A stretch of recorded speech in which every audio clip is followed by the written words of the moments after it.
Muy buenas noches. Para dar inicio a esta exposición, quisiera presentar al expositor que impartirá la sesión de hoy. Su nombre es Jonathan Martínez, es psicólogo, docente de pre y posgrado, director del Magíster en Educación Emocional y Convivencia Escolar de la UNAP. También tiene un magíster en Gestión Educativa y en Recursos Humanos y Habilidades Directivas.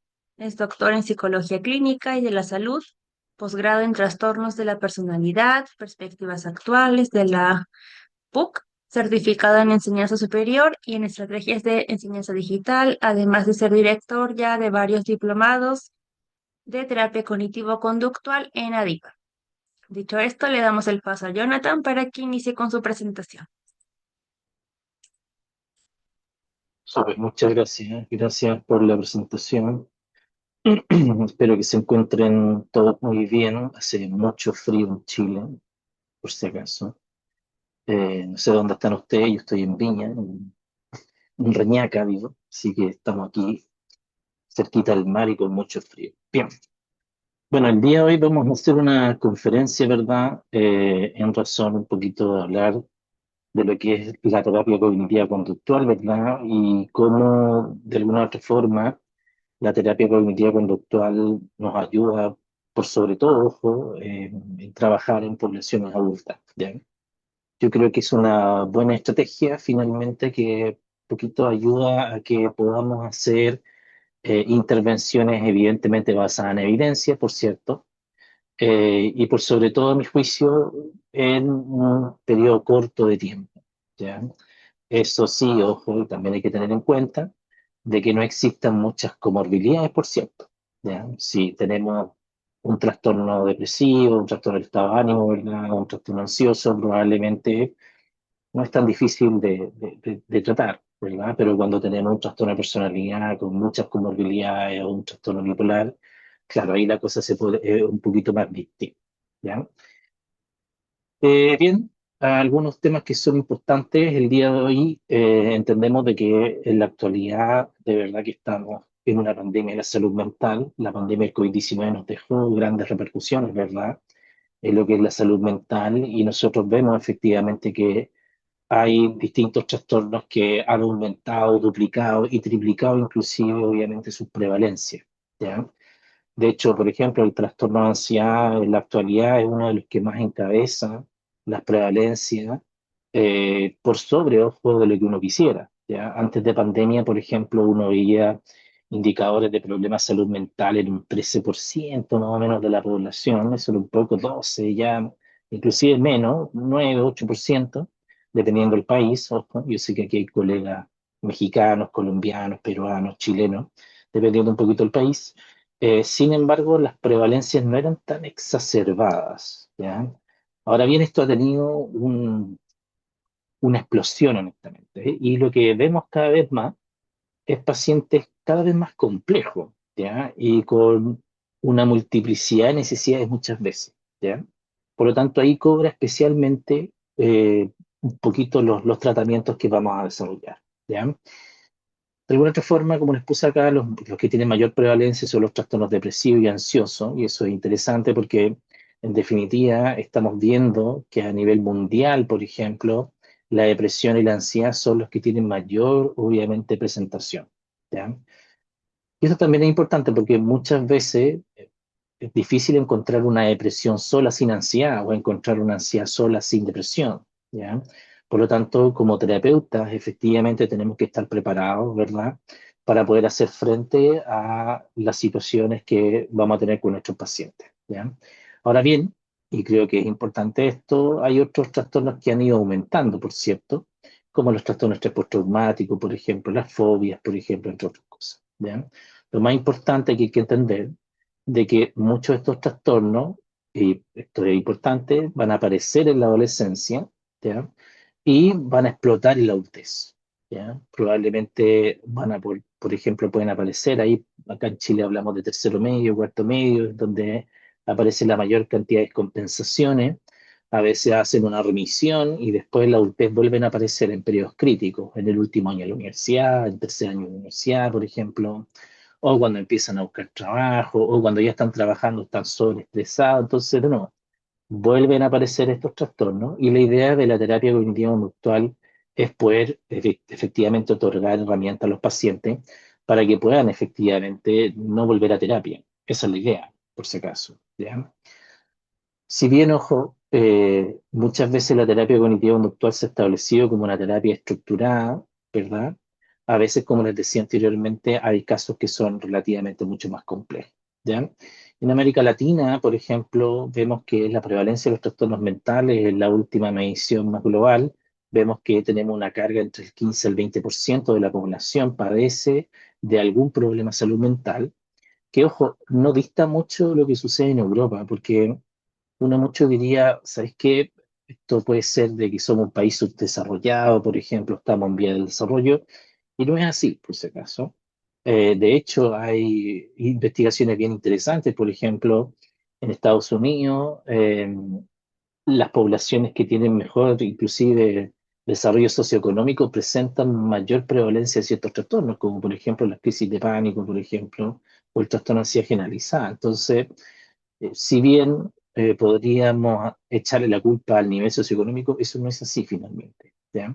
Lo que sí es muy dispar, y eso debo ser súper franco con ustedes, es el acceso a la salud mental, ¿ya? Eso es muy dispar, ¿ya? Al menos en Europa existe, obviamente, en la mayoría de los países, existen sistemas de salud mucho más robustos. Al menos en Chile, todavía estamos con un 2% que efectivamente es insuficiente para lo que tenemos en la actualidad, ¿ya? Ahora bien, ojo, hay comorbilidad que es importante cuando estamos atendiendo pacientes adultos, ¿verdad? O sea, aproximadamente, miren lo que dice Kessler, nos dice que aproximadamente el 45 al 60% de los individuos que tienen un trastorno mental cumplen con criterios, ojo, para otro diagnóstico comórbido, ¿ya? Y es un poco lo que les decía anteriormente, de que efectivamente, por ejemplo, la depresión siempre va acompañada de ansiedad y al revés, pues la ansiedad también va a ir acompañada de depresión. Miren, por ejemplo, los trastornos de personalidad también acompañan a la depresión y también acompañan a la ansiedad. Entonces, en definitiva, vemos mucha comorbilidad, ¿ya? Entonces, hay que tener en cuenta un poquito de que cuando nosotros hacemos una recepción de un paciente nuevo, efectivamente lo primero que tenemos que hacer es llegar a un buen diagnóstico, ¿ya? Tenemos que trabajar fuertemente en realizar, obviamente, mediciones de la sintomatología que tienen los pacientes, para obviamente después nosotros como terapeuta determinar por qué rango o por qué lado vamos a avanzar, ¿ya? Y yo creo que la terapia cognitivo-conductual tiene eso, a mi juicio. eh, Tiene esta capacidad un poquito de orientarnos y darnos el camino a seguir. Por ejemplo, cuando tenemos un paciente con depresión, efectivamente la activación conductual, que es la técnica que es interesante para hacerla con pacientes depresivos, es probablemente lo primero que tenemos que desarrollar. Si tenemos un paciente, por ejemplo, con ansiedad, claramente alguna técnica de respiración, relajación, enraizamiento, funcionan bastante bien al principio, ¿ya? El objetivo, ojo, es ojalá otorgar estas herramientas, ¿verdad?, al paciente para que vuelva a retomar el control. Probablemente ustedes, queridos colegas, como están trabajando en la clínica igual que yo, sabemos que efectivamente lo más relevante es devolverle esa sensación de control al paciente, ¿verdad? Porque eso permite al paciente un poco aumentar un poquito su autoestima, permite ayudarlo en la autoeficacia, por ejemplo, permite obviamente darle otro mayor ánimo, por cierto, motivación para continuar adelante. Entonces, ese primer como golpe, por así decirlo, si lo llevamos a un ámbito más como de otro deporte, ese primer golpe efectivamente que nosotros le damos al paciente con una técnica muy certera que lo va a beneficiar a corto plazo, ayuda mucho que el paciente empiece a creer en uno. Y efectivamente los pacientes se dan cuenta un poquito las diferencias que hay entre terapeutas, ¿ya?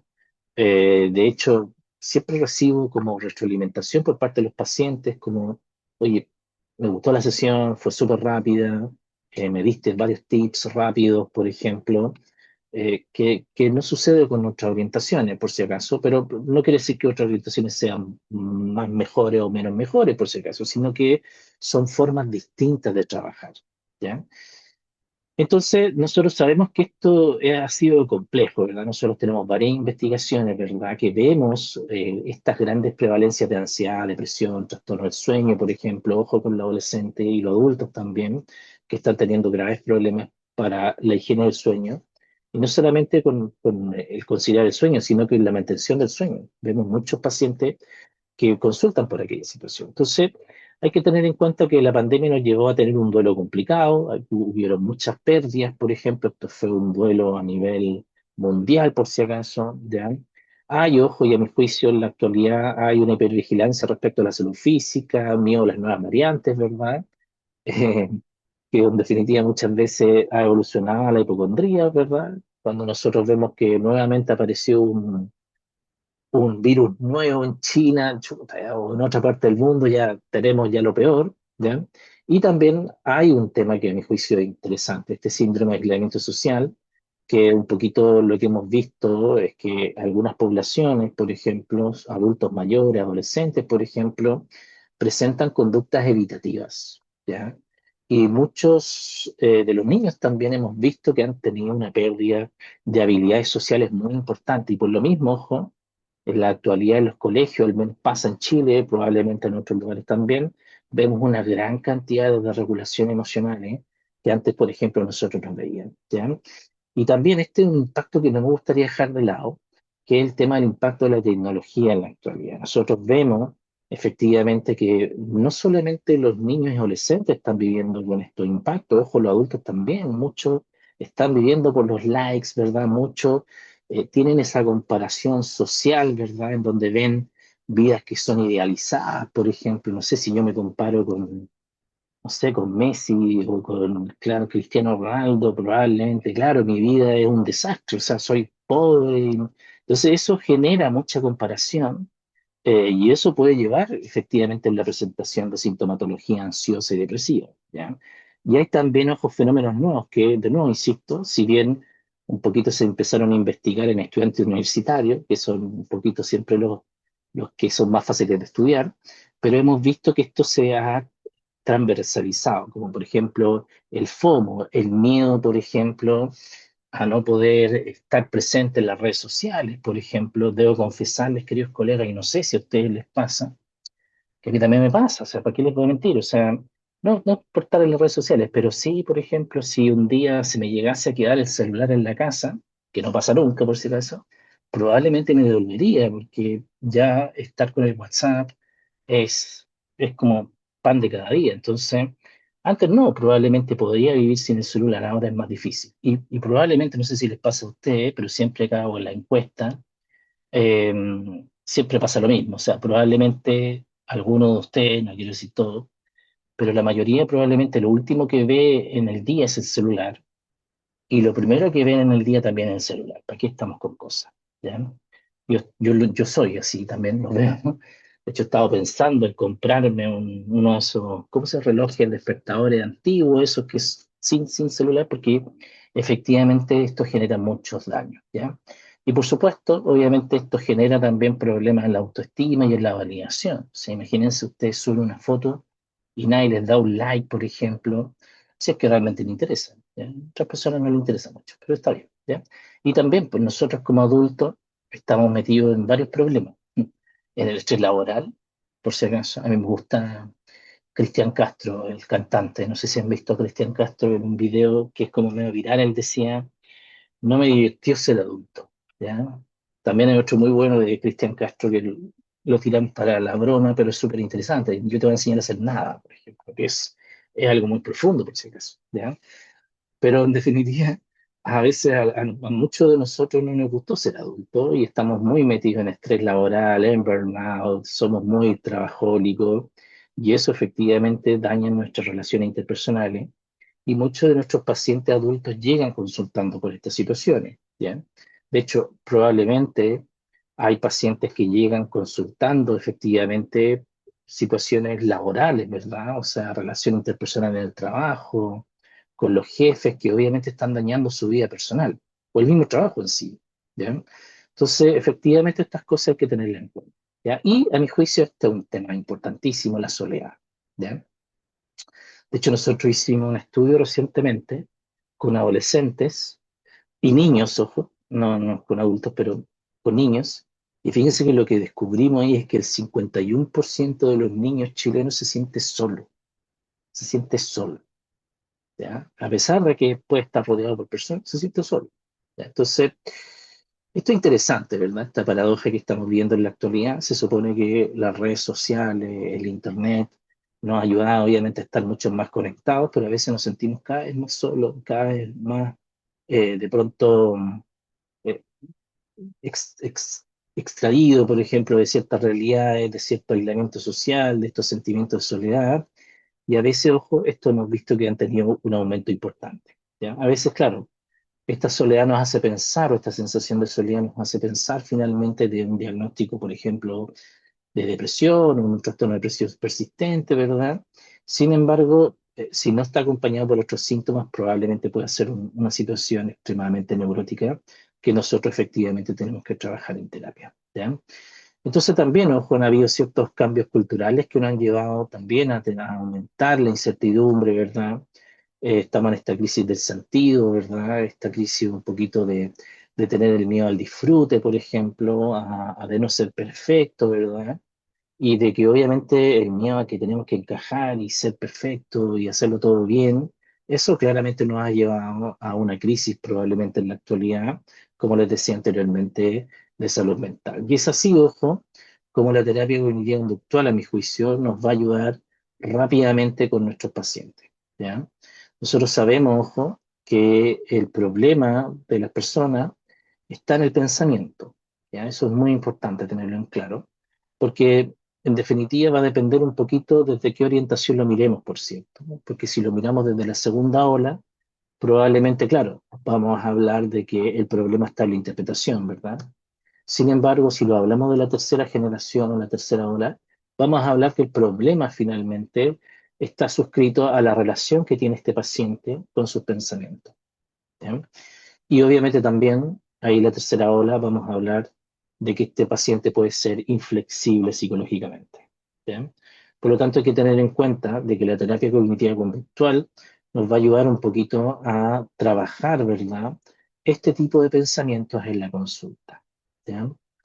Aquí hay un tema importante, a mí siempre me gusta referir esto, y tiene que ver un poquito con que yo creo que nunca tenemos que dejar de mirar al paciente, ¿ya? Yo creo que esa es mi máxima total de mi trabajo diario, porque a veces, claro, hay pacientes que se parecen unos a otros, ¿ya? Hay pacientes, ¿verdad?, que tienen sintomatología bastante parecida a uno y otro. Sin embargo, todos y cada uno de nuestros pacientes son distintos, ¿ya? Y en razón de eso, tenemos que tratarlos desde ese punto de vista. Por lo tanto, dependiendo obviamente el paciente que tengamos frente a nosotros, también va a ser la necesidad que va a tener este paciente. Por ende, ojo, y aquí a lo mejor me van a tirar tomates, huevos podridos, quizás todos ustedes, yo creo que tenemos que propiciar, ¿verdad? Ojalá una integración de técnicas, ¿ya?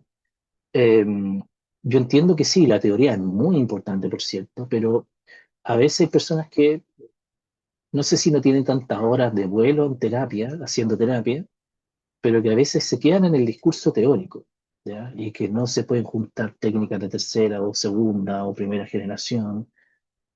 Pero poquito yo siento que a veces tenemos que tomar ciertas decisiones y hay técnicas, por ejemplo, que pueden ayudar muy profundamente a nuestro paciente, ¿ya?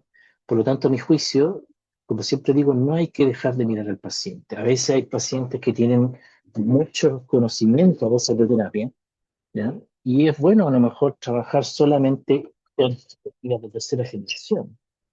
Pero de pronto hay pacientes que son nuevos en terapia y no conocen lo que es la terapia, no conocen, imagínense lo que es una cognición, emoción, conducta, y a veces avanzar hacia técnicas más complejas obviamente es más difícil, ¿ya? Por lo tanto, poquito yo siempre soy de la idea de ser un poquito más integrativo. No me refiero a que combinemos técnicas psicoanalistas con cognitivo-conductual, no, sino que dentro de la misma línea, efectivamente podamos echarle mano a distintas técnicas. Entonces, uno de los modelos más cognoscidos, ¿verdad?, de la terapia cognitiva es el de Beck, ¿ya? Donde Beck nos hacía referencia de que existen estas creencias intermedias, que son estas reglas, ¿verdad?, condiciones y suposiciones, estos pensamientos automáticos que son un poquito los que nosotros logramos observar con el paciente, ¿verdad? Y los esquemas, que son las estructuras más profundas. Nosotros tenemos que llegar a esto. Tenemos que ojalá tratar un poquito de cambiar esos esquemas, ¿ya? Que son bien difíciles, porque según Ellis, Beck y Jung, nos refieren un poquito que esto se originó por ahí alrededor de los 4 o 5 años, en la primera infancia, entonces a veces es bien complejo, ¿ya? Eh, de ahí yo les recomiendo, queridos colegas, si alguno de ustedes quiere como indagar más, eh, hay una terapia que es súper interesante, que es la terapia centrada en los esquemas, ¿ya? Que puede ser una alternativa a lo que es la terapia de Beck. Entonces, en definitiva, existen estos tres niveles de cognición, ¿verdad? Los pensamientos automáticos, que efectivamente son a los que son fáciles de acceder, el paciente los puede referir. Después están las creencias intermedias, que son las reglas, ¿verdad?, que tiene el paciente. Y los esquemas, que los esquemas en definitiva son un poquito esas estructuras más profundas. Siempre hablo yo de los esquemas que son como los lentes, ¿ya? Si yo tengo unos lentes de depresión, ¿verdad? Probablemente voy a mirar el mundo depresivamente y ahí se cumple súper bien esta tríada cognitiva que nos planteó Beck en algún momento, ¿ya? También este tipo de terapia, ¿verdad? Y trata de ayudarnos a que eh, en conjunto con el paciente, podamos identificar ciertas distorsiones cognitivas, ¿verdad? Un poquito lo que tratábamos de buscar con el paciente era esos errores cognitivos, ¿ya? Lo que tratábamos de hacer con el paciente es que el mismo paciente lograra identificar esos errores cognitivos y cómo esos errores cognitivos o distorsiones cognitivas efectivamente lo poquito incidían, ¿verdad?, en que él interpretara la realidad de tal o cual forma, ¿ya? Y habían varias, ¿ya? Obviamente que hay muchas más que esta que les traigo acá, sin embargo, las principales, por ejemplo, el catastrofismo, no sé, efectivamente tengo un dolor de cabeza y pienso que tengo un cáncer terminal, o me duele el estómago y tengo cáncer, por ejemplo, qué sé yo, ¿ya? Ahora bien, aquí hay una cosa súper importante, y probablemente ustedes lo saben porque son psicólogos, pero en definitiva, es importante entender que todos tenemos distorsiones cognitivas, ¿ya? Yo no puedo negarle a ustedes, queridos colegas, que cuando tengo un dolor de cabeza, chuta, pienso y tengo cáncer, quizás debería hacerme un escáner, no sé, lo pienso, ¿para qué le voy a mentir? ¿Ya? Pero tengo la facilidad finalmente no de sacarlo, sino que a lo mejor cambiar el foco, ¿ya? Pero a veces lo sigo pensando, por si acaso, pero no me quedo en ese pensamiento, que a veces es el grave problema que tenemos con nuestros pacientes y que a veces, ojo, la terapia de tercera generación funciona mejor con pacientes que son o generan mucha rumiación, ¿verdad? Entonces, a veces estas ideas, estas creencias racionales son súper fáciles de sacar con terapia cognitiva conductual, pero otras no.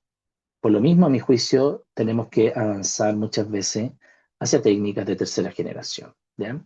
También, ojo, la terapia cognitiva conductual, y es un tema relevante, ¿verdad? Que tenemos que entender de que efectivamente nos nutrimos de lo que es la terapia conductual, ¿verdad? Yo creo que aquí hay un tema súper importante, en definitiva, en donde efectivamente no tenemos que dejar de lado la historia, ¿ya? Yo creo que es súper importante, ¿verdad?, de que lo conductual se mantenga, porque en estricto rigor, las tres generaciones buscan lo mismo, buscan el cambio conductual, ¿ya? O sea, la primera generación es obvio, porque reemplazaban una conducta por otra, ¿verdad? Una conducta desadaptativa por una más adaptativa. En la segunda generación, el cambio no era tan obvio, no era un cambio conductual tan obvio, porque en definitiva lo que íbamos era a reemplazar una distorsión cognitiva o un pensamiento disfuncional por uno más funcional, ¿ya? Y la tercera generación, el cambio está mucho más centrado, ¿verdad?, en obviamente cambiar la relación que tiene el paciente con sus pensamientos, pero todo finalmente repercute en un cambio conductual, ¿ya? Por lo tanto, los fenómenos que de verdad el conductismo nos dio a conocer con sus teorías del condicionamiento clásico, del operante, ¿verdad? Siguen estando, porque de pronto hay conductas que se siguen, por ejemplo, evitando, por ejemplo, hay miedos irracionales que siguen estando, por ejemplo, las fobias son muy entendidas desde el condicionamiento clásico, por ejemplo, entonces mi humilde opinión, honestamente, es que ustedes no dejen de tener este background que es súper importante con los pacientes. Entonces, obviamente aquí aparecieron estas teorías, ¿verdad? Clásicas, el condicionamiento clásico, ¿verdad? El condicionamiento operante, en donde el clásico nos decía que las personas aprendían por asociación, y eso muchas veces se ha dicho, mira, el origen de las fobias tiene que ver con eso. Y por otro lado, el condicionamiento operante, de que en definitiva lo más relevante aquí era, en definitiva, la consecuencia de la conducta. O sea, si las conductas eran reforzadas o castigadas. Y en razón de eso existía el cambio conductual. ¿Bien? Por lo tanto, a mi juicio, yo creo que tenemos que tener esta mirada holística de las tres generaciones. ¿Ya? Nosotros tenemos en la primera generación mucho el condicionamiento conductual, ¿verdad? La exposición, de la cual aprendimos mucho, por cierto.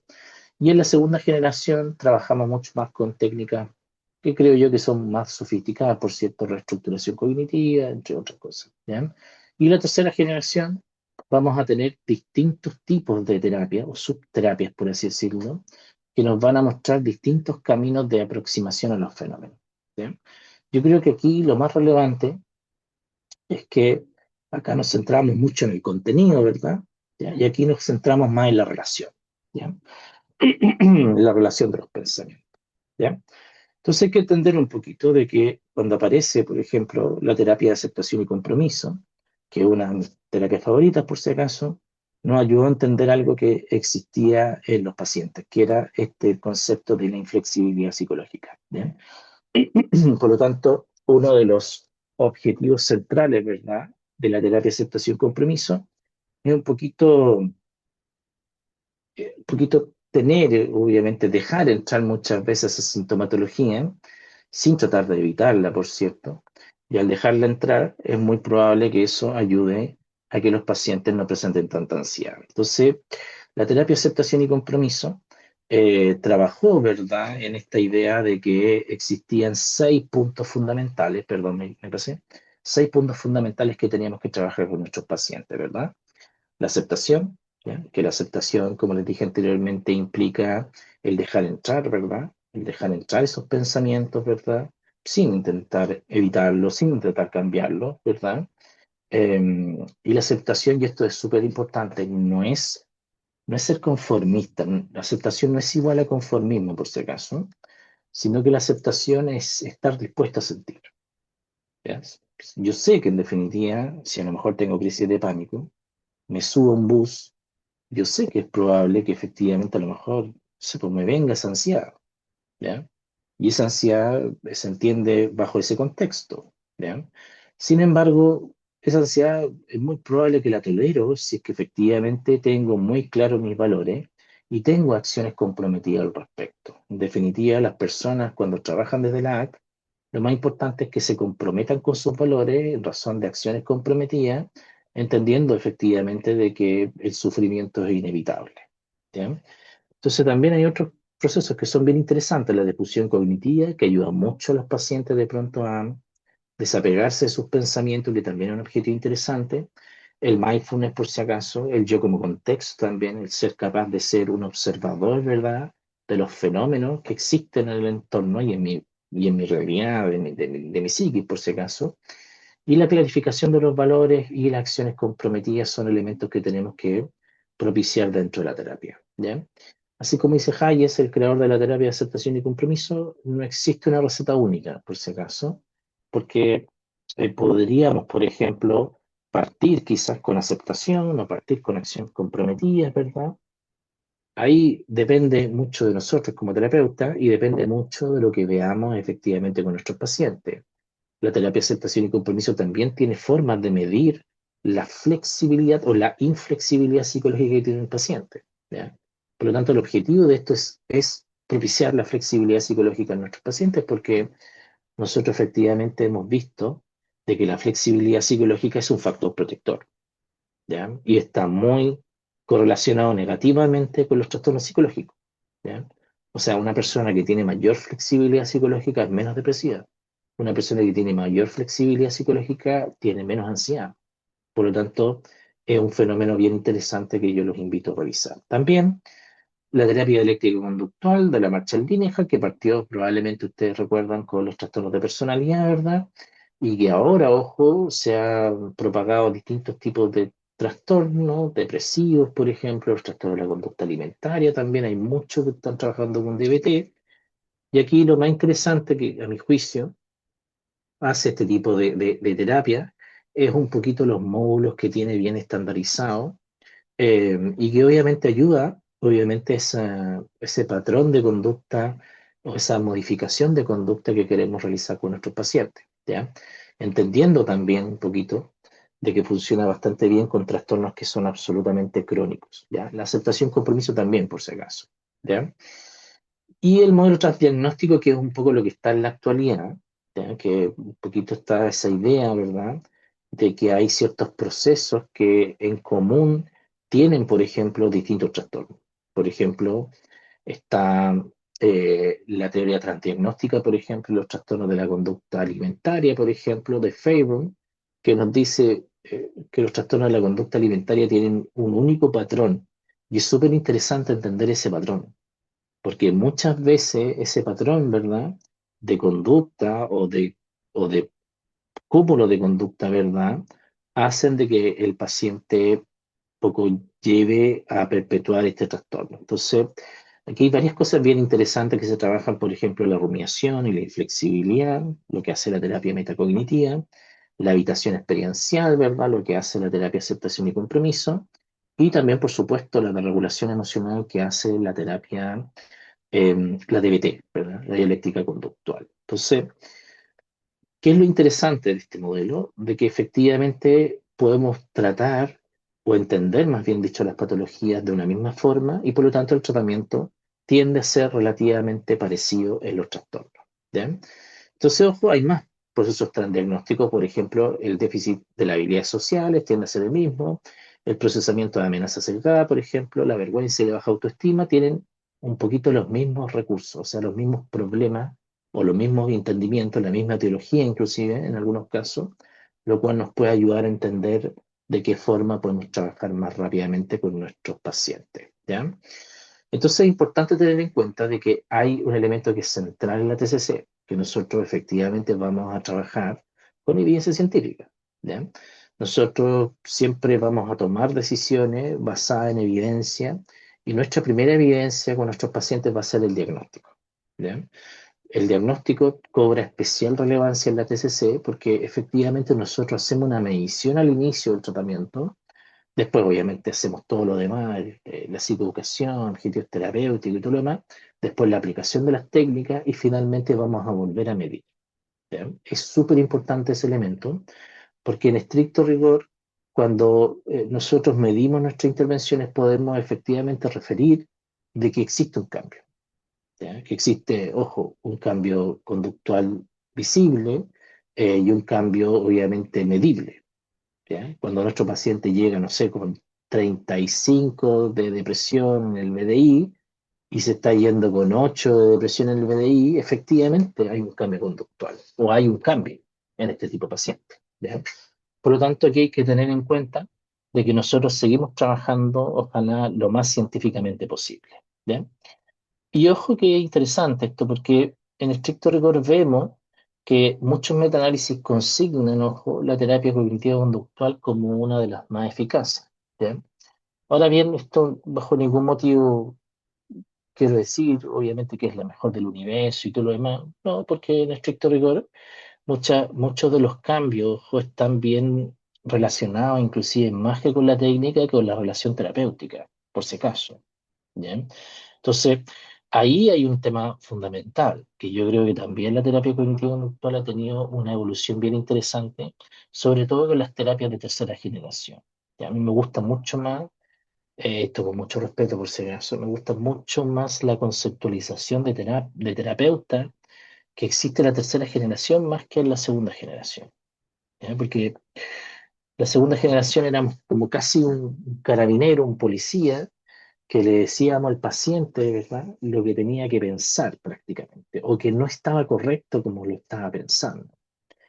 Y en la tercera generación me gusta más cómo nos presentamos como terapeutas, porque probablemente todos nosotros, todos los que estamos conectados acá, estamos luchando ciertamente con nuestros propios miedos, con nuestras propias ansiedades, por ejemplo, Entonces estamos lejos de ser perfectos. Un poquito esa impresión del sujeto perfecto que nos da un poquito la terapia cognitiva conductual de segunda generación, creo que está bien alejada de la realidad. Nosotros como terapeutas también sufrimos, tenemos nuestros propios problemas, tenemos ansiedad, tenemos nuestras propias discusiones con nuestras parejas. Entonces, efectivamente, el presentarnos como un sujeto perfecto frente a los pacientes, creo que no es del todo cierto. O sea, probablemente todos los que estamos acá tenemos nuestras propias luchas, eso quiero decir. Entonces, en definitiva, aquí es súper interesante, es que cuando nosotros partimos trabajando con un paciente, siempre tenemos que partir por la evaluación clínica.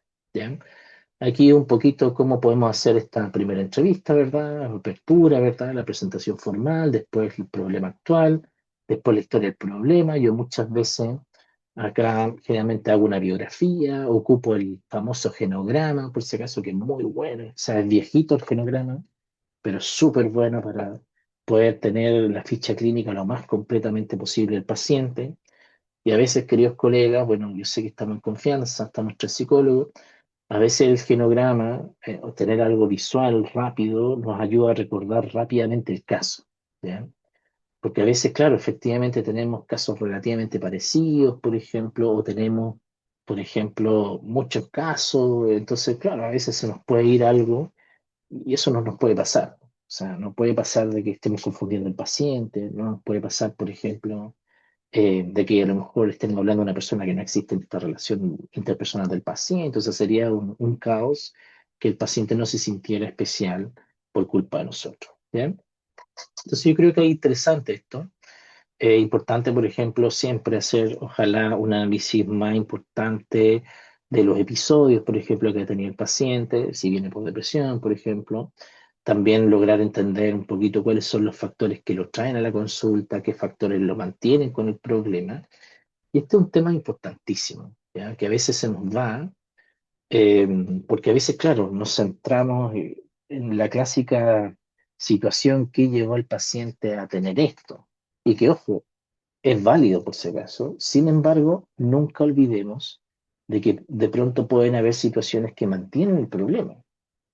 ¿Ya? O sea, a veces el paciente, por ejemplo, que tiene crisis de pánico con agorafobia, muchas veces esa crisis de pánico o el mío se mantiene porque el paciente no se expone a las situaciones. Entonces, y claramente está evitando todo el rato. Entonces, la evitación pasa a ser, por ejemplo, algo que está perpetuando el problema. ¿Ya? Entonces, también la historia del trauma, el funcionamiento previo es súper importante entenderlo, porque, ojo, a veces, y probablemente a ustedes les pasa que atienden adultos, a veces nosotros atendemos a un adulto con una historia de vida súper compleja, muy traumatizada por si acaso, y llegan donde nosotros porque, claro, tienen ansiedad, o tienen depresión, o tienen un trastorno de personalidad. ¿Ya? Entonces, claro, llegan donde nosotros y vemos, empezamos a reconstruir la historia para atrás y vemos que fue un niño o una niña tremendamente abandonado, donde sus papás fueron tremendamente negligentes y por lo tanto, en la actualidad, claro, está representando todo esto a través de ciertos trastornos psicológicos. ¿Ya? Entonces, claro, efectivamente nosotros podemos ayudarlo a mejorar esa sintomatología, pero también creo yo, tenemos que ayudarlo a traspasar esas situaciones. ¿Ya? Un poquito lo que decían los lacanianos, ¿verdad? Que muy bien hablaban de esto, traspasar el fantasma, por así decirlo, hablar acá, ¿verdad? En definitiva, lo que quiero ir con esto es que no solamente la terapia cognitiva conductual ayuda a controlar la sintomatología, ¿ya? Sino que también ayuda a traspasarla, ¿ya? Y eso lo hacemos a través de estrategias de tercera generación, porque la segunda generación, a mi juicio, quedó un poquito bastante corta, porque el decirle a la persona que piense de manera distinta no llega a solucionar el problema por completo. Puede ayudar, por si acaso, no quiero quitarle la importancia a la terapia de segunda generación, puede ayudar a que se sienta mejor, por supuesto, pero lo que nosotros queremos es que el paciente no vuelva, ¿ya? Nosotros queremos que el paciente no recaiga y que efectivamente pueda, ojalá, hacer su vida sin ir al psicólogo, ¿ya? Porque en definitiva, lo ideal de la terapia es que tenga un inicio, un desarrollo y un final. Y no tener un paciente 20 años en terapia, 10 años en terapia, y sin ninguna conclusión. ¿Ya? Entonces, yo creo que hay que siempre hacer una buena formulación del caso. Eso, bueno, esto lo vamos a ver más en detalle en el diplomado, por supuesto, en donde efectivamente tenemos que tener en cuenta los factores predisponentes, ¿verdad? Los factores precipitantes, esto es muy importante, hay diferencia, a veces se confunden entre los factores de predisposición y los precipitantes. Acuérdense que los factores de predisposición son los genéticos, por ejemplo, los esquemas tempranos, ¿verdad? O las experiencias traumáticas iniciales, ¿verdad? Que es distinto de los factores precipitantes, porque son eventos desencadenados que llevan al paciente a la consulta, ¿verdad? Y los mecanismos mantenedores y los factores protectores y fortaleza. O sea, yo creo que con nuestros pacientes no solamente tenemos que hablar de su falencia, sino que por supuesto también de lo bueno que tienen, porque en estricto rigor eso pueden ser elementos que nos van a ayudar a mejorar otras áreas del paciente. ¿Ya? Entonces, nosotros seguimos pensando en este diagrama, ¿verdad? Como terapeutas, en donde efectivamente enseñamos al paciente a que identifiquen ciertas situaciones, ¿verdad? Y esas situaciones los llevan a qué pensamiento y esos pensamientos los llevan a qué emociones y sensaciones. O sea, ¿por qué queremos hacer esto? Porque en definitiva es una de las formas más sencillas en que los pacientes empiecen a acercarse al fenómeno. ¿Ya? Porque, ojo, probablemente para nosotros esto es obvio, porque somos psicólogos, pero para los pacientes no es obvio. ¿Ya? O sea, a mí me sorprende claramente a veces el poco conocimiento que las personas tienen sobre sí mismos y sobre lo que viven día a día. A veces hay pacientes que confunden el pensamiento con la conducta o con la emoción. Entonces, a veces ayudarnos a esa separación es súper bueno porque ayuda un poquito a encapsular y no sobregeneralizar, por ejemplo, los fenómenos. También es extraordinariamente importante generar hipótesis clínicas, eso sí o sí, siempre lo hacemos, ¿ya? Y en razón de estas hipótesis clínicas o objetivos terapéuticos, ¿verdad? Podríamos en definitiva establecer las técnicas que vamos a aplicar, ¿ya? Siempre, ojo, tenemos que hacer objetivos terapéuticos, por si acaso, ¿ya? ¿Por qué? Porque en definitiva el objetivo terapéutico nos da a nosotros una orientación y al paciente también le ayuda a entender hacia dónde vamos a ir. A veces puede ser complejo construirlo porque algunos pacientes vienen con una idea irreal de lo que es la terapia. Por ejemplo, muchos pacientes me han dicho, oye, pucha, quiero que me quites la ansiedad. Cuando me dicen eso, chuta, casi se me cae el poco pelo que me queda, porque si le quito la ansiedad, claramente me debería ganar el premio Nobel, ¿verdad? Porque nadie te puede quitar la ansiedad, ¿ya? Lo que sí podemos hacer es ayudar a controlarla, ¿verdad? A disminuirla, pero quitar la ansiedad no podría ser. Aparte que la ansiedad, como ustedes saben, nos ayuda a sobrevivir. Entonces, es importante, no sé, me acuerdo de una paciente que una vez me dijo, no, quiero que me quite estos recuerdos feos que tengo. Chuta, no te los puedo quitar. Lo que sí podemos hacer es reescribir las escenas, por ejemplo, lo que sí podemos hacer es reinterpretarlas, ¿verdad? Mirarlas con un grado más interesante de compasión, pero en estricto rigor borrarlas es imposible. Entonces, los objetivos terapéuticos son importantes porque le van a dar un poquito al paciente la idea de hacia dónde vamos a ir, ¿ya? Y por supuesto, diseñar el plan de tratamiento, ¿ya? Eso obviamente nos va a llevar efectivamente a que vayamos viendo si vamos cumpliendo con nuestro objetivo, ¿ya? Ahora bien, como les dije, siempre es importante en la TCC evaluar. De hecho, todo esto lo vamos a ver en detalle en el diplomado. O sea, hay distintos instrumentos, como por ejemplo este que es súper interesante, el Patient Health Questionnaire, el PHQ-9, que funciona muy bien con adultos, por supuesto, y también está validada, ojo, para adolescentes. Hay una escala adultos y otra adolescente, ¿ya? Y tiene muy buenas propiedades psicométricas. Por lo tanto, nos podría ayudar claramente a poder identificar cuáles son los síntomas depresivos que tiene mi paciente. Otro más interesante, el GAT-7, que se usa mucho en investigación, que tiene 7 preguntas nomás y que nos ayuda a evaluar la ansiedad generalizada, ¿ya?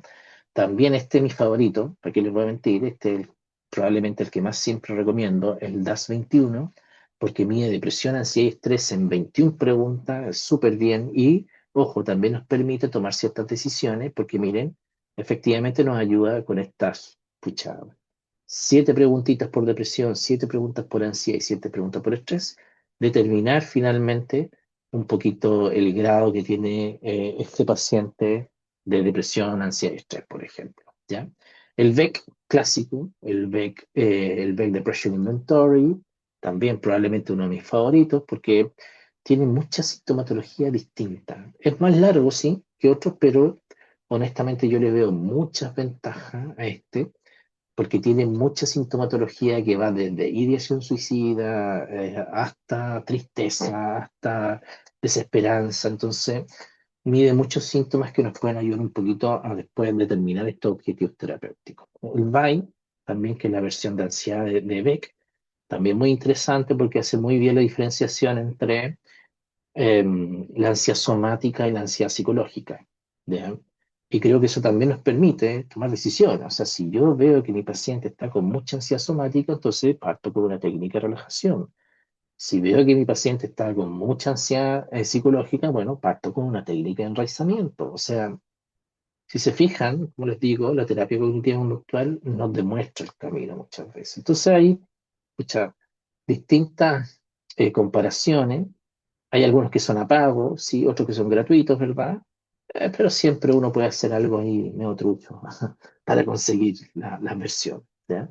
O sea, se supone que sí, los de Beck son a pago, deberíamos pagar por cada una de las aplicaciones, pero no creo que el señor Beck, ya muerto, se moleste porque apliquemos nosotros en nuestra consultita sus cuestionarios, ¿ya? Entonces es importante que ojalá nuestros cuestionarios tengan súper buena validez, en definitiva, que implica la validez que los cuestionarios, ¿verdad? Puedan medir correctamente el contenido, que en definitiva cada uno de los ítems, por ejemplo, vayan a depresión. Eso es muy importante, ¿ya? También, ojo, que los escalas psicométricas tengan una buena confiabilidad, estos clásicos en psicometría, porque en definitiva nos ayuda a entender de que no hay redundancia en los ítems y de que efectivamente el constructo se mide de la forma que queremos medir, ¿ya? Entonces, obviamente esta definición del instrumento claramente la hacen ustedes, ¿ya? En el diplomado nosotros mostramos distintos tipos de escalas, se las damos también para que ustedes las tengan, pero aquí yo creo que lo más importante es que ustedes tomen las decisiones porque ustedes son los psicólogos, ¿ya? Yo tengo mis favoritas, por si acaso, y que son las mismas que siempre aplico con todos mis pacientes y que funcionan extraordinariamente bien, ¿ya? Ahora bien, ¿qué es lo que tenemos que hacer cuando evaluemos? Siempre tenemos que elegir buenos instrumentos. Acá en el diplomado les voy a mostrar cuáles son los mejores, ¿ya? También ojalá que el instrumento sea corto, ojo, porque a veces hay algunos que tienen 100 reactivos y el paciente ya al 10 ya está cansado, ¿ya? Y también creo yo que nos van a ayudar a tener esta base, ¿ya? Un poquito explicarle al paciente cuáles son los síntomas que tiene, cuáles son los síntomas que están más exacerbados y también nos ayuda a que el paciente entienda por qué vamos a partir de esa forma, ¿ya? Por tanto, a mi juicio, siempre es importante el diagnóstico. Yo creo que es prudente que apliquemos escalas psicométricas, pero esto también debo reconocer que la aplicación de escalas psicométricas por sí sola no es el diagnóstico, sino que puede ser una parte súper interesante, pero nada reemplaza a la entrevista clínica en profundidad, que también la terapia cognitivo-conductual tiene ciertas formas de hacerla, ¿ya? Entonces creo yo que la terapia cognitivo-conductual, de verdad, en estos momentos, tiene muchos desafíos por delante, ¿ya? Creo yo que hay muchos más elementos que tenemos que seguir mejorando, como por ejemplo podemos seguir trabajando de manera digital, por ejemplo, cómo podemos seguir avanzando en este enfoque transdiagnóstico que es tan interesante, ¿verdad? Y realizar cierta integración, a mi juicio, que es un poquito lo que ha tratado de hacer Hayes con otros autores, ¿verdad? En la terapia basada en procesos, ¿ya? Entendiendo un poquito de que esta idea que les decía anteriormente, de hacer una terapia un poquito más integrativa, de que si el paciente se va a ver beneficiado con una técnica, bueno, ¿por qué no aplicarla? ¿Ya? Entonces aquí es interesante tener, ojalá a mi juicio, una integración. ¿Ya? Esta es una bola mía, probablemente, pero que también, ojo, está bien centrado en la terapia basada en procesos, pero yo creo que nosotros como terapeutas efectivamente tenemos que tener un amplio bagaje de técnica, porque probablemente una de las técnicas puede resultar mejores que otra. ¿Ya? Y por lo mismo también, ojo, esto no hay una receta, honestamente. O sea, me encantaría decirte, mira, para la depresión hay que hacer esto, pero a veces también, como muchos autores han dicho, la psicoterapia también es un arte. Por lo tanto, tenemos que saber efectivamente qué técnica aplicar en qué momento, por qué tomar estos resguardos, por qué una técnica, quizás, no sé, de ACT, por ejemplo, tirarla al final del proceso terapéutico, por ejemplo. ¿Por qué una técnica más de segunda generación tirarla al principio del proceso terapéutico? ¿Por qué, no sé, una evitación al final, activación del conductor al principio? Porque en estricto rigor, como les decía anteriormente, ustedes son los que tienen que tomar la decisión, pero esa decisión tienen que tomarla basada en el conocimiento del paciente, de la sintomatología del paciente y también ustedes basada evidentemente en un poquito las técnicas que ustedes manejan. ¿Ya? Entonces, a mi juicio, nunca tenemos que dejar de mirar esto. ¿Ya? La alianza terapéutica es fundamental. Dice que hay un metaanálisis muy importante que dice, miren, si usted tiene una buena relación terapéutica y su paciente más encima está haciendo las tareas para la casa, es muy probable que este tratamiento llegue a buen puerto. ¿Ya? La terapia es colaborativa, a mi juicio. ¿Ya? Eh, yo mm, no, me gusta explicarle a los pacientes que, en términos bastante sencillos, que para estar bien hay que hacer cosas. ¿Ya? No es que yo voy a la terapia y espero que el otro me diga lo que tengo que hacer, eso no es terapia, honestamente. ¿Ya? Efectivamente, nosotros podemos quizás dar nuestra opinión, pero lo más potente es que el sujeto sea el que realice los propios cambios, ¿verdad? Entonces, hay algunas técnicas fundamentales en terapia cognitivo-conductual, un poquito de nuevo, insisto, primera, segunda, tercera generación, nos han dejado técnicas bien interesantes, como por ejemplo la psicoeducación.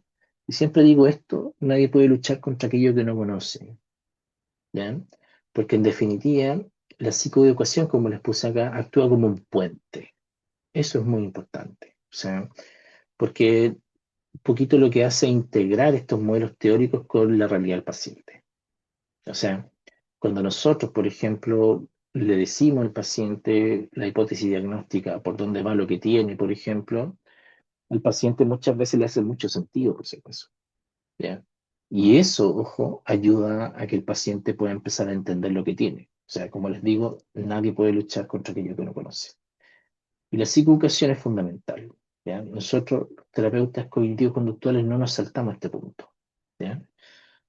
¿Por qué? Porque en definitiva, lo más importante de esta psicoeducación, primero, es desmistificar, ¿ya? O sea, muchas veces normalizar síntomas y experiencias psicológicas del paciente son importantísimas.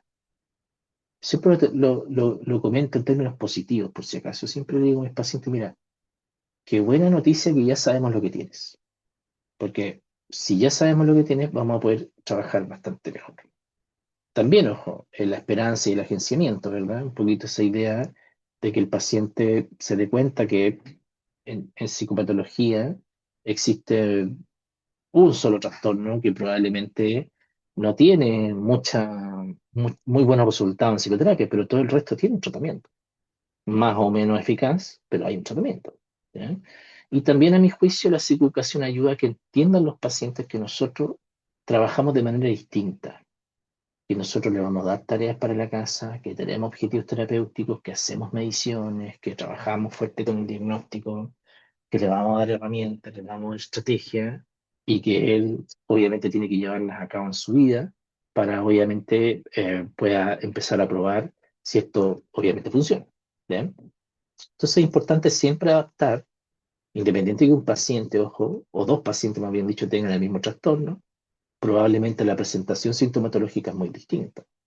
Por lo tanto, la psicoeducación no puede ser un mero transmisión de información, decirle, mira, esta es la depresión.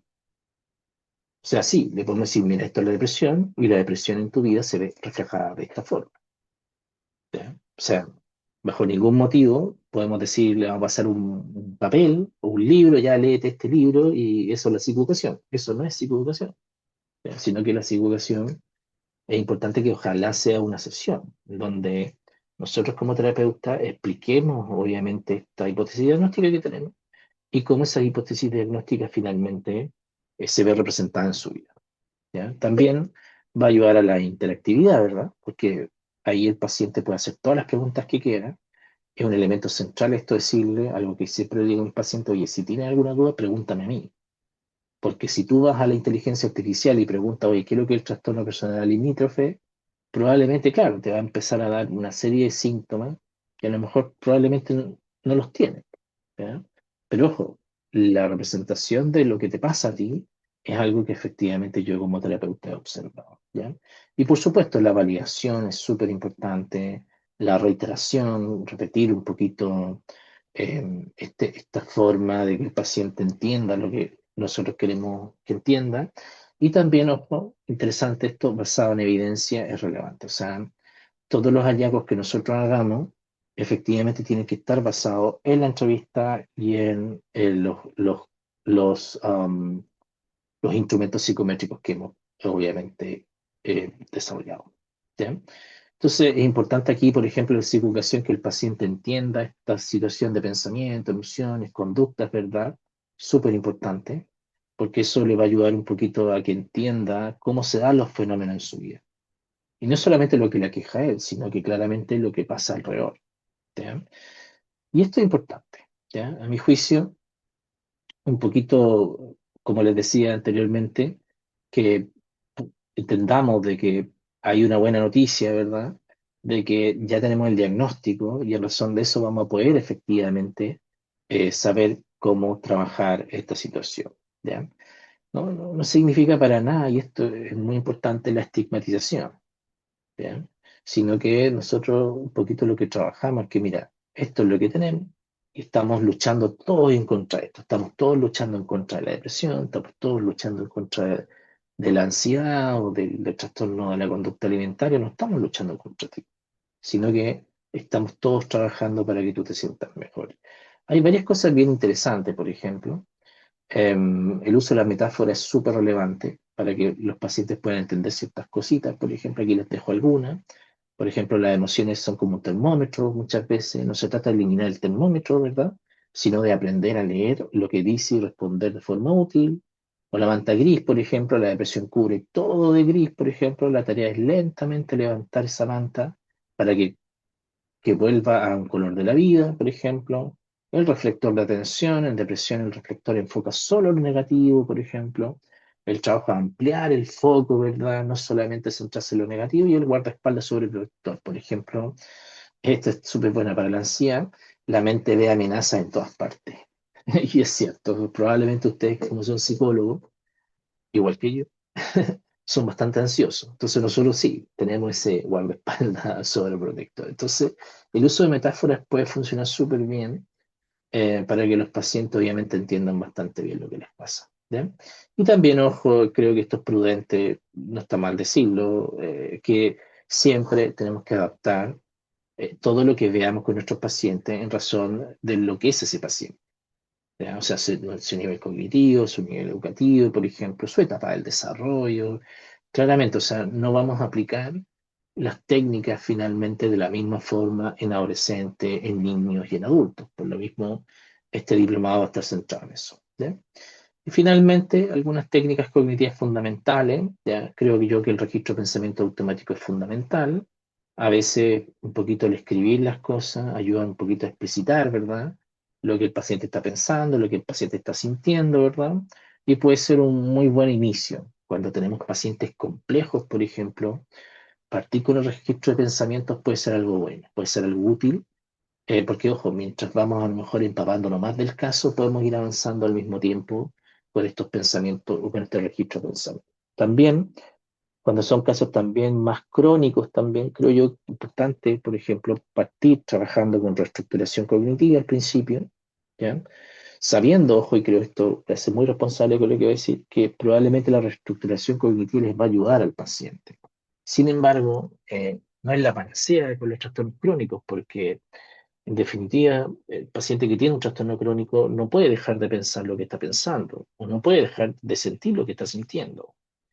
Entonces, la reestructuración cognitiva creo yo que nos puede permitir avanzar y nos puede permitir quizás sacar un poquito, no sé, la rama de lo que está pasando, pero probablemente el conflicto central, mi juicio creo yo que es más interesante trabajarlo con estrategias de tercera generación. También tenemos los clásicos debates socráticos, que un poquito lo que tratamos de hacer es cuestionar al paciente, ¿verdad? Creo yo que siempre, ojo, centrado en tratar de apoyar al paciente. Hay algunas preguntas que les dejo acá. Hay una que siempre ocupo yo es Eh, qué le dirías tú a un amigo si te dijera eso? Esa me resulta súper bien, porque eh, generalmente las personas son más compasivas con otras personas y no con ellos. ¿Ya? La técnica de la flecha descendente también, que la vamos a ver mucho más en profundidad en el diplomado, ¿verdad? Aquí vemos y si eso fuera verdadero, ¿qué significaría para ti, por ejemplo? Entonces vamos avanzando, avanzando, avanzando, avanzando hasta llegar a lo que nosotros creemos que es el esquema, ¿ya? Y ahí cuando ya encontramos el esquema es en lo que tenemos que centrarnos. Los experimentos conductuales son súper importantes, ¿ya?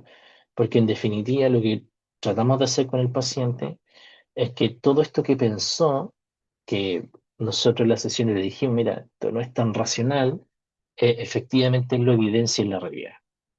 ¿Ya? Y que en razón de esa tarea, por ejemplo, que realmente yo ocupo los experimentos conductuales de tarea, el paciente finalmente puede hacer ese insight y decir, chuta, sí, es verdad.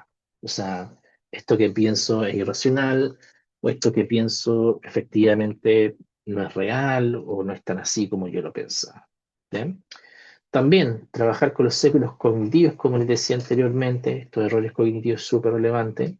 Si el paciente los aprende, aprende cuáles son, va a empezar a aprender a domarlos. Va a decir, oye, sí, oye, estoy siendo catastrófico. Así, en definitiva, tener un dolor en la cabeza no significa que tiene un cáncer del cerebro. Puede ser que sí, ya, no. Pero puede ser que sí, sí sea, ¿verdad? Pero pues, la probabilidad es súper baja. ¿Ya? Y otras técnicas más, como por ejemplo la activación conductual, que a mí me gusta mucho. ¿Ya? Creo yo que con el conductismo funciona muy bien, o sea, disculpen, con la depresión funciona muy bien, pues el paciente depresivo hay que movilizarlo. Las técnicas diafragmáticas, por ejemplo, la respiración diafragmática, la de Jacobson, que ayudan mucho, obviamente, al paciente a, a calmarlo, ¿verdad? En estos momentos de tensión dramática, ¿ya? De Jacobson interesante, ¿verdad? Porque funciona bien, pero a mi juicio es bastante larga y todo lo demás. Entonces, a veces, queridos colegas, hay otra estrategia. Me gusta mucho más la diafragmática, me gusta mucho más el mindfulness, que es mucho más sencillo, es mucho más rápido de aprender y que dura menos. ¿Ya? Probablemente la de Jacobson es muy larga y a veces, entre comillas, perdemos una sesión solamente en explicarlo. ¿Ya? Y la activación conductual, a mi juicio, es fundamental. Creo yo que es importante entender de que muchas veces caemos en este loop, ¿verdad?, de depresión y a veces dejamos de hacer cosas que antes nos gustaban, dejamos de hacer cosas que nos motivaban y en razón de eso, lamentablemente, caemos más en depresión. Por lo tanto, la activación conductual, lo que queremos hacer es movilizar al paciente, ¿ya? Que es una máxima muy fácil y que obviamente ayuda a aumentar, por ejemplo, la autoeficacia. ¿Ya? Ahí sí, efectivamente, van a haber algunas observaciones o aprensiones que tenemos que tener, eh, que claramente el paciente, la conducta que desarrolle, le genere placer y además tenga dominio. ¿Ya? Por ejemplo, aquí hay una jerarquía de actividades, se las voy a dejar para que la puedan revisar, ¿ya? Y lo importante, obviamente, que lo fundamental cuando uno hace una activación conductual es que el paciente tenga dominio de la conducta. No mandemos a hacer una conducta que el paciente no tiene dominio porque eso puede generar bastante frustración. Y la exposición, po, ¿ya? Que es bien compleja, ¿ya? Que hay que aprender a hacerla bien, porque efectivamente la exposición ayuda mucho a sobrepasar las situaciones y, ojo, está basada en los principios de habituación y extinción. O sea, en términos muy simples, mientras más me aproximo al objeto, mientras más obviamente me relaciono con mis miedos, mientras más enfrento a mis miedos, menos miedos tengo. Porque muchas veces, efectivamente, nuestra cabeza nos llena de angustia, de situaciones irreales que no son ciertas y que probablemente muchas veces nos paralizan. ¿Ya? Hay distintos protocolos de exposición que, por ejemplo, los trastornos de ansiedad funcionan bastante bien. En las fobias, ojo, creo yo que es una técnica clásica, ¿ya? Y que obviamente nos va a ayudar a que esto pueda hacer una especie como de reprocesamiento cognitivo. ¿Ya? También en la segunda generación está el modelo de Zurila, ¿verdad? Y Goldfried, de resolución de problemas, que es muy interesante, sobre todo cuando tenemos pacientes que están en una depresión también y muchas veces tienen problemas, por ejemplo, interpersonales, problemas con otros, por ejemplo, y a veces ordenar al paciente sus formas, por ejemplo, de cómo reaccionar frente a ciertas conductas, ayuda fácilmente a que el paciente pueda sobrepasar. ¿Bien? Y finalmente las terapias contextuales. Yo sé que me pasé, perdónenme, ya solamente un minuto más para cerrar con esto. Y aquí también, pues como les decía, la terapia aceptación y compromiso tiene estos 6 puntos que los hablamos anteriormente, de aceptación, de acción comprometida, los valores, o sea, tenemos que trabajarlo para obviamente lograr un paciente mucho más flexible psicológicamente.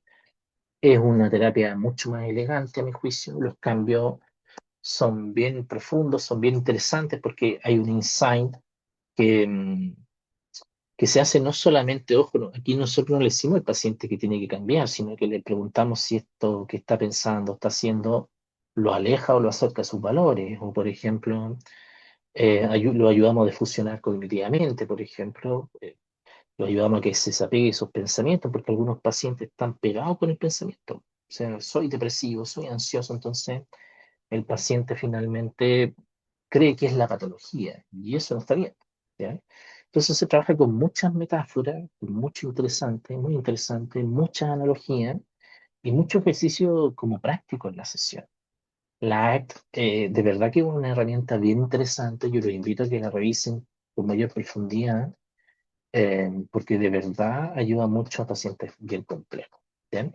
Y finalmente la terapia electroconductual, les voy a dejar ojo, la PPT por si acaso, si alguno de ustedes quiere revisarla con mayor detenimiento, y probablemente por tiempo no la vamos a ver por completo, pero lo interesante de la estructura de la DBT es que tiene esta terapia individual, este entrenamiento grupal, ¿verdad? El coaching telefónico, que, ojo, no es que uno esté dispuesto 100% por el paciente todos los días cada rato, sino que existe esa posibilidad de que el paciente efectivamente te llame, ¿ya? Pero el paciente es consciente de que si te está llamando, tú estás dejando de hacer algo importante y también es importante, a mi juicio, esto que se hace acá, cuando se trabaja mucho en estas reuniones terapéuticas, para evitar la angustia, para evitar el burnout, por ejemplo, es súper complejo. ¿Ya? Entonces, y esto es lo último, el modelo de los módulos de habilidades de la DBT, está el mindfulness, ¿verdad? ¿Ya? Que lo trabajamos también desde la tolerancia al malestar, que está en un módulo muy interesante, sobre todo para pacientes que tienen problemas de regulación emocional, ¿verdad? O que tienen estas situaciones como de angustia crónica, por ejemplo, ¿ya? La de regulación emocional y la efectividad interpersonal, porque muchos de los trastornos complejos hacen de que lamentablemente las personas también tengan un problema de validación muchas veces de lo que sienten, de lo que les ocurre. Entonces, ayuda un poquito a que los pacientes sean mucho más asertivos. ¿Ya? Bien, pues chiquillos, lo vamos a dejar hasta acá porque ya me pasé 10 minutos, 12 minutos, así que bueno, si hay cualquier pregunta, inquietud, de lo insisto, les voy a dejar la diapo. Aquí hay varias cositas que terminar. Sí, creo que le puse mucho color para 1 hora, pero bueno, ahí les voy a dejar la diapo completa. ¿Ya? Bien, eso, un abrazo, no sé si es que hay alguna pregunta, observación, ahí quedo atento. ¿Ya? Y hay una última duda, nomás, una última idea es que de verdad que creo yo que siempre tenemos que aprender permanentemente. Yo siempre creo que ser terapeuta probablemente es una bendición, claramente. Yo siempre estoy aprendiendo con mis pacientes, ¿ya? Y creo que la terapia cognitiva conductual te permite un poquito esa idea de seguir mejorando permanentemente, porque como medimos el impacto, efectivamente creo yo que a medida que he sido más viejo o tengo más experiencia, pues no he sido tan mal, creo que sí, he ido mejorando como terapeuta, ¿ya? Pero eso claramente es gracias, obviamente, a mis pacientes y obviamente a estar siempre estudiando y buscando nuevas estrategias para ayudarlos. Bien, eso. Abrazo. Baja de grupo. Muy bien, ahora abrimos el espacio para preguntas, así que quienes deseen hacer una pregunta pueden levantar la manito, así como hizo nuestra compañera Catalina, así que le voy a dar el pase para que inicie con su pregunta. Ya. Bueno, primero, gracias por este seminario muy interesante. Y yo tengo esta pregunta bien particular y es, ¿qué pasa con quienes son muy autoconscientes? Porque me he dado cuenta, he tenido la oportunidad de conocer a personas que son muy conscientes de sus emociones, son capaces incluso de enumerarte, esto me pasa por esto, esto, estoy sintiendo esto, pero no pueden salir de ahí, no pueden como salir a veces de ese pánico, de ese malestar. ¿Cómo se les puede ayudar a esas personas? Súper buena pregunta. Ahí mi respuesta, honestamente, es de fusión cognitiva. Eso es. O sea, esa es la técnica que tienes que ocupar, porque muchas veces los pacientes finalmente están presos de sus propios pensamientos. ¿Ya? Entonces la difusión cognitiva te permite un poquito que el paciente integre esta idea de que son simplemente pensamientos, aunque parezca estúpido lo que estoy diciendo por si acaso, pero no es tan estúpido por si acaso, porque muchas veces las personas piensan es que si lo pienso es que realmente lo soy. ¿Sí? Entonces, claro, como tú decís, pacientes que tienen grandes preocupaciones, lo ideal es ayudar a bajarle la importancia al pensamiento. Porque en definitiva, porque en algún momento el paciente diga ya, es simplemente un pensamiento. O sea, por ejemplo, las pacientes que tienen, no sé, trastorno de la conducta alimentaria, que yo he tenido el honor de atender varias, que son súper complicadas porque son muy tosudas en términos así como coloquiales. Entonces la reestructuración cognitiva normal no funciona. Porque ellas saben todo esto. Mira, si yo sé que me estoy haciendo daño, yo sé que esto me hace mal, yo sé esto. Entonces, lo que uno hace ahí es bajarle la importancia al pensamiento. ¿Ya? Entonces, cuando tú defusiones cognitivamente, le haces ver al paciente que si lo piensa es que es simplemente un pensamiento, no es una realidad, no es que yo tenga que hacer esto. Por ejemplo, con mis pacientes TOC, siempre les digo esto, si lo pienso no quiere decir que sea verdad. O sea, puede ser una frase poco afortunada, pero es cierto. O sea, porque a veces pensamos, me imagino que ustedes piensan leceras, ¿o no? Yo pienso leceras todo el rato, pero no me las creo. Entonces no rumeo más allá de eso. Entonces, a veces las personas, efectivamente, porque lo piensan, creen que lo son y empiezan a actuar en razón de eso. En los toques es mucho más, como más visible. Entonces, yo honestamente trabajaría de esa forma, defusionando cognitivamente. Muy bien, muchas gracias, Catalina. Ahora vamos con Elia. Elia, cuando gustes. Sí, gracias. Buenas tardes a todos. Doctor, realmente mi pregunta va en torno a que muy clara su exposición, de hecho quiero confesarle que soy su fan y realmente sí entiendo que esta multiculturalidad nos va a permitir también utilizar uno u otro enfoque, ¿no? Pero me gustaría saber desde su experiencia personal si es muy necesario el uso de test, por ejemplo, o de una batería para el diagnóstico. Gracias, doctor. Gracias, Elia. Oye, pucha, sí, es muy necesario. ¿Por qué? Porque en definitiva, muchas veces nuestros pacientes son al revés de lo que dice la Catalina. Pues. La Catalina anterior me decía, oye, hay pacientes que son muy conscientes de esto, hay otros pacientes que no son para nada conscientes de lo que tienen.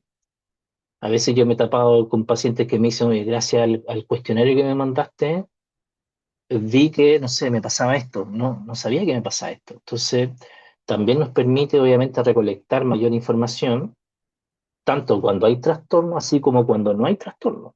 Porque en definitiva también hay que tener en cuenta, queridos colegas, de que no todo es un trastorno, por si acaso. A veces hay personas que tienen ciertas dificultades y está bien también decirle al paciente que no tiene, no sé, una ansiedad compleja ni nada por el estilo, que está preocupado, sí, pero que es obvio que esté preocupado por lo que le está pasando. Entonces, yo creo que sí es importante aplicar las baterías de instrumentos que nos permitan confirmar o rechazar a lo mejor nuestra hipótesis diagnóstica. Y también yo creo que es súper bueno porque nos da información anexa. ¿Ya? Y eso claramente te va a permitir a ti también, en razón de esta escala, tomar cada uno de esos ítems y transformarlo en síntomas. Y cada uno de esos ítems inclusive podría ser un adjetivo terapéutico. Entonces, yo siempre lo hago de la misma forma y a los pacientes les gusta, porque de hecho me dicen, oye, pucha, ¿cómo me fue en el test? Y te llegan preguntando así como desafiados. Entonces, bien, pues, o sea, veo que se lo tomaron en serio y lo contestaron bien y todo lo demás. Ahora bien, también, querida Elia, no es la panacea, también. También hay que confesar aquello, porque probablemente algún paciente que quiera exacerbar su sintomatología, probablemente en el test pueda colocar que está súper mal, pero ahí está tu agudeza como psicóloga. Decir, oye, mira, aquí me llama la atención esto. O sea, y ahí confrontar al paciente, que es súper importante eso también, para que vea de que nosotros estamos atentos, ojo, a lo que le está pasando. Pero eso, mi respuesta es sí. Muy bien. Muchas gracias, Elia, por la pregunta. Ahora finalizamos esta instancia con Paola, así que cuando gustes, yo te habilito el micrófono. Tienes que prenderlo ahora. Ahora me Eso. escuchan, ahora Ahí. sí. Buenas noches, muchísimas gracias por el espacio. Bueno, mi pregunta va más orientada a, de pronto, ¿qué me recomiendas para un paciente que le cuesta mucho gestionar la ira? O sea, él me cuenta en sesión varios sucesos donde siempre está presente la emoción de la ira, o sea, se irrita muy fácil. Entonces, ¿cómo podría ser abordado esta gestión emocional? Al revés de lo que tú piensas. Yo creo que cuando yo he trabajado con pacientes que tienen problemas de ira, lo que hago normalmente es trabajar con una especie de semáforo, al igual que lo que uno hace con niños, porque muchas veces los pacientes que tienen problemas de ira no saben procesar bien la información, ¿ya? Entonces a veces trabajo con ellos delante del síntoma. ¿Cómo esto? Finalmente, no sé, mira, por ejemplo, me acuerdo de un paciente que lo hizo súper bien porque empezamos a identificar qué situaciones le generan ira, porque hay situaciones que lo van a descompensar más que otras. Entonces, había una que, no quiero que nadie se enoje, pero cuando él tenía que hablar con su mujer ciertos temas, ¿ya? No quiero ser machista, estamos hablando de un caso específico. Entonces, yo lo que hice, yo, mira, ok, entonces antes de ir a hablar con tu esposa, ¿ya? Entonces vamos a hacer un ejercicio de relajación, de respiración, antes de ir a conversar con ella. O, ojo, también decirle que no es necesaria una respuesta inmediata, porque a veces él mismo se angustiaba a sí mismo, o sea, es que tengo que responder. No es necesario. A veces uno le puede decir, mira, déjame pensarlo, pero es importante después pensarlo. O sea, efectivamente, o sea, a veces también trabajar con esas muletillas, como también le digo yo, como esos tiempos, como te estoy explicando, decir, mira, dame un minuto, lo pienso y lo respondo. Y también entender, porque de pronto pueden haber temas que son más complejos y advertir al otro, pues decir, mira, ¿sabes qué, amor? Este tema me saca de mis casillas, entonces quizás este tema podríamos hablarlo bajo estas condiciones. Entonces, y lo otro que es súper importante ahí, Paola, es como, yo le llamo como el diagrama de la ira, no sé si es que es correcto, es una cuestión que hablo yo, que creo yo que es importante que el paciente vaya viendo que la ira finalmente es una respuesta emocional a una acumulación de tensiones en la vida de este paciente. Porque muchas veces el paciente, claro, te dice, te llega diciendo, no, es que yo dejé la embarrada, como decimos en Chile, perdón, no sé cómo se dirá embarrada en colombiano, exploté, exploté, pero la pregunta es, oye, probablemente tú explotaste porque efectivamente, no sé, tu esposa te dijo izquierda y era la derecha, pero eso yo te aseguro que no fue lo que te explotó, lo que te explotó fue la acumulación de tensión previa. Entonces, lo que trabajamos bien con el paciente es este diagrama, o sea, sí, exploté con mi mujer, ya, pero analicemos qué pasó antes. Es que tuvo un problema en el trabajo. Ya, ahí hay una acumulación de tensión. Es que sabéis que me llegó un correo diciéndome una pachotada, una tontera, un cliente. Ahí hay acumulación de tensión. Entonces la pregunta es, ¿cómo tú puedes evitar que esa acumulación de tensión siga creciendo? Entonces, claro, efectivamente, tuvo un problema con el jefe, ya entonces soluciona el problema con el jefe. ¿Ya? Tuvo un problema con el cliente, está bien, mándale un correo asertivo y decirle, oye, mira, lamento tu tono, de verdad, así no es mi forma de trabajar, cosa de que él también vaya sacando esa angustia, porque muchas veces los pacientes con problemas de ira, efectivamente, yo te aseguro que hay una acumulación de tensión bien importante, entonces hay que trabajar como ese diagrama, porque claro, aquí llegó la explosión, pero antes de la explosión, ¿qué pasó? Y la otra técnica que te recomiendo es reestructuración cognitiva, porque a veces, partir, ojo, porque los pacientes con ira son poco conscientes de sus pensamientos. Por ejemplo, me acuerdo de un paciente que también explotaba y decía tonteras, por si acaso, pero era porque, no sé, se sentía rechazado, por ejemplo. Y eso activaba en él una rabia que tenía que ver con otras situaciones más profundas. Entonces, claro, había que tratar de evitar eso y después solucionar esa situación más profunda. Y en razón de esas situaciones más profundas, te recomiendo la terapia centrada en los esquemas. Porque hay muchos esquemas ahí, soy insuficiente, por ejemplo, soy nefasto, alguno de ellos. Entonces, claro, mi esposa me dice que no quiere tener relaciones sexuales conmigo, entonces no me quiere, o no soy digno, no soy poco hombre. Entonces, empiezan a aparecer ideas súper como dañinas, y en razón de eso explotan. Me quiero ir, no quiero seguir la relación, ¿cachai? Entonces, más o menos así. No sé si responde la pregunta. Quizás me estoy